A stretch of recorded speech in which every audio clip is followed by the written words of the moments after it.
Assalamualaikum warahmatullahi wabarakatuh. Bismillahirrahmanirrahim.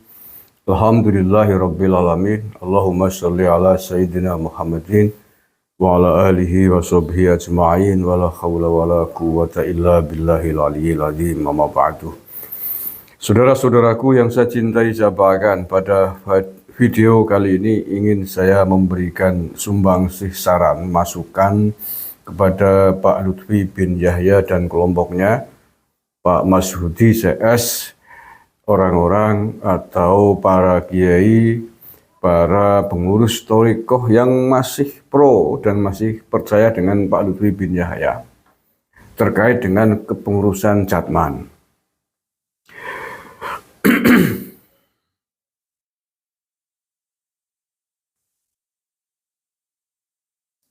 Yang masih ngeyel, masih bersikukuh ingin menggelar muktamar tandingan, muktamar Jatman tandingan yang tentu saja itu adalah ilegal, tidak sah dari kacamata pengurus Nahdlatul Ulama karena sudah didemisioner oleh PBNU.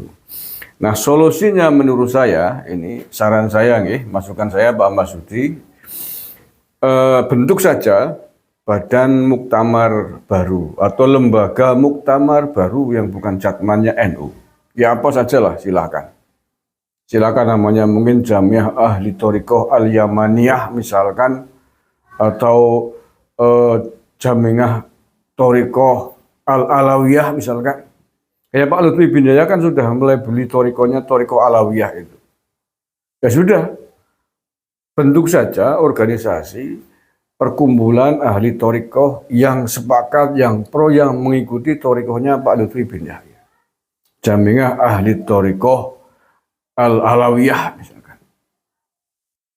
Saya kira itu tidak masalah, itu hak setiap orang untuk berserikat dan berkumpul di negara demokrasi ini. Kalau seperti itu yang akan dilakukan, maka tidak ada satupun orang yang boleh menghalangi. Tidak ada satu entitas pun di negara ini, tidak ada satu organisasi pun di negara ini yang boleh melarang dan menghalanginya. Sepanjang lembaga organisasi thariqah yang akan dibentuk itu adalah sejalan dengan visi, misi bangsa dan negara sesuai dengan ketentuan Pancasila dan Undang-Undang Dasar 45. Itu lebih gentle, Pak Masyhudi, Pak Lutfi bin Yahya, untuk sekaligus membuktikan sejauh mana, sebanyak mana para guru mursyid thariqah, para muhibbin yang masih mencintai dan mau mengikuti Pak Lutfi bin Yahya dan Pak Masyhudi CS ini. Ya, itu lebih gentle dan lebih bagus daripada mengatasnamakan Jatman masih mau dompleng menjadi badan otonomnya Nahdlatul Ulama, masih ikut di situ, di Jatman yang notabene adalah banomnya NU, tetapi tidak mau diatur dengan ketentuan Nahdlatul Ulama, tidak mau patuh tunduk dengan aturan-aturan anggaran dasar, anggaran rumah tangga di NU. Itu namanya mau bikin urus-urus secara wong Banyumas, gawe urus-urus Pak Masyhudi, gawe masalah, gawe sangkrah. Ya kalau mau tetap pakai nama Jatman NU, Jamiah Ahli Thariqah Al-Mu'tabaroh An-Nahdiyah, di mana itu adalah banom atau badan otonom NU, ya ikut aturan yang ada di NU. NU PBNU hari ini telah memutuskan, telah menetapkan dari sidang plenonya bahwa pengurus Idarah Aliyah Jatman yang panjenengan pimpin ini, Pak Masyhudi dan Pak Lutfi bin Yahya, sudah didemisioner. Sudah didemisioner karena beberapa catatan, beberapa alasan, tidak perlu saya bahas lagi ya, sudah boleh dibahas. Dan PBNU telah menunjuk seorang ulama menjadi caretaker untuk atau bertugas menggelar muktamar secepatnya pasca demisionernya kepengurusan Idarah Aliyah di bawah pimpinan Pak Lutfi bin Yahya. Nah, kalau mau tetap berada di Jatmannya NU, ya ikuti alur itu. Ikuti alur tersebut. Nunggu pengumuman muktamar yang akan digelar oleh PBNU di bawah caretaker Pak Kiai Sodaqoh itu. Nah, itu namanya konsekuen. Konsekuen ikut mematuhi, mentaati segala ketentuan yang ada di Nahdlatul Ulama. Silakan. Tetapi panjenengan mengatasnamakan Jatman NU, mengatakan tidak mau memisahkan diri dengan NU, tetapi membuat badan hukum Jatman sendiri. Satu, yang kedua mau menggelar muktamar sendiri. Disebut muktamar tandingan nggak mau.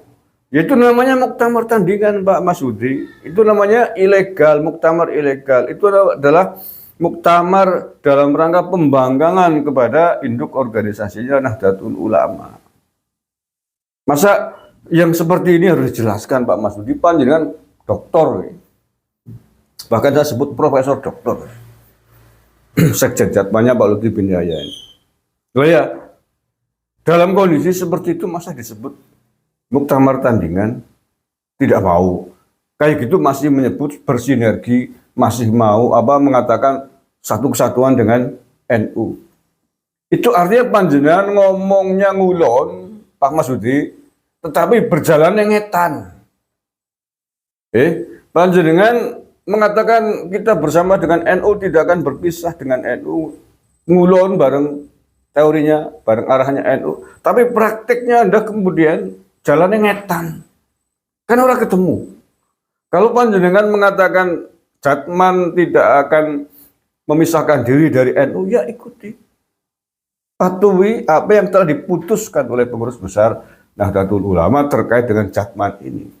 Yang keputusan finalnya kemarin sudah diumumkan di Semarang di kampus Unwahas bahwa Jatmannya panjenengan sudah didemisioner oleh PBNU. Satu.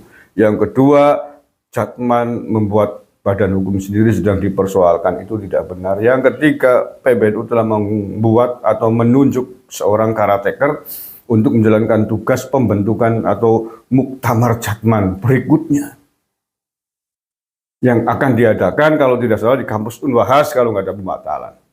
Waktu dan tempatnya masih digodok, tapi wacananya di kampus Unwahas. Nah, kalau panjenengan sanggup mematuhi aturan itu semua, itu panjenengan namanya masih konsisten, masih tunduk patuh mengemban amanah sebagai seorang pengurus Jatman di bawah naungan Nahdlatul Ulama. Tetapi secara substansial karena panjenengan sudah menunjukkan sikap pembangkangannya kepada PBNU, kemudian membuat badan hukum sendiri, kemudian akan mengadakan muktamar tandingan besok. Secara substansial sebenarnya secara hakikat panjenengan sudah meninggalkan apa yang menjadi aturan di pengurus besar Nahdlatul Ulama. Panjenengan sudah terang-terangan membangkang kepada PBNU dimulai dari ketika pengurus aliyah Jatman Pak Lutfi ini membuat surat instruksi melarang kepada pengurus-pengurus Jatman provinsi untuk menghadiri undangannya PBNU. Itu pertama sudah pembangkangan yang nyata itu dari situ. Kemudian dari pertemuan di Surabaya itu ternyata para pengurus Jatman aliyah dan provinsi dan pusat datang menunjukkan bahwa sebenarnya panjenengan harusnya sudah introspeksi diri. Yang tindak lanjutnya kemudian diteruskan di PBNU sidang pleno. Nah, sidang pleno keputusan tadi sudah saya sampaikan, sudah diumumkan oleh Katib Am PBNU Pak Kiai Said Asrori. Itu saya kira. Maka sekali lagi terakhir, kalau panjenengan memang masih ingin tetap eksis memimpin sebuah organisasi Thorikoh. Thorikoh kan banyak, tidak hanya Thorikohnya Nahdlatul Ulama. Silakan bikin bentuk organisasi Thorikoh tersendiri saja. Memisahkan diri dari NU sekalian dan pakai nama, jangan pakai Jatman. Pakai nama Jadwal atau apalah. Terserah monggo. Jaringan Jamiah Ahli Thorikoh Alawiyah misalkan. Itu sejalan dengan apa yang telah Pak Lutfi lakukan dengan menamakan Thorikoh Sadziliyah ditambah Alawiyah. Padahal Thorikoh Sadziliyah bukan Thorikoh Alawiyah, bukan Thorikoh dari Bani Alawi. Saya termasuk pengamal Sadzili, Pak. Pak Masudi, saya pengamal Thorikoh Sadziliyah. dari Imam Abil Hasan Asyadzili. Saya juga pengamat Thariqah Qadiriyah wa Naqsabandiyah TGN. Thariqah Syadziliyah bukanlah Thariqah Alawiyah. Tapi mengapa Pak Lutfi menambahi ngembel-ngembeli namanya Thariqah Syadziliyah Alawiyah? Itu merancukkan, menggabungkan antara minyak dan air menurut saya. Minyak ya minyak, air ya air. Sudah dirikan aja kelompok minyak Jamiah Ahli Thariqah Al-Alawiyah sendiri. Kantor pusatnya di Pekalongan, siapa yang mau ikut silahkan. Bikin badan hukum sendiri. Jangan bawa-bawa NU. Dan itu tidak ada yang melarang dan menghalanginya. Boleh kebebasan berserikat dan berkumpul dijamin oleh undang-undang di atas tanah NKRI ini. Terima kasih. Assalamualaikum warahmatullahi wabarakatuh.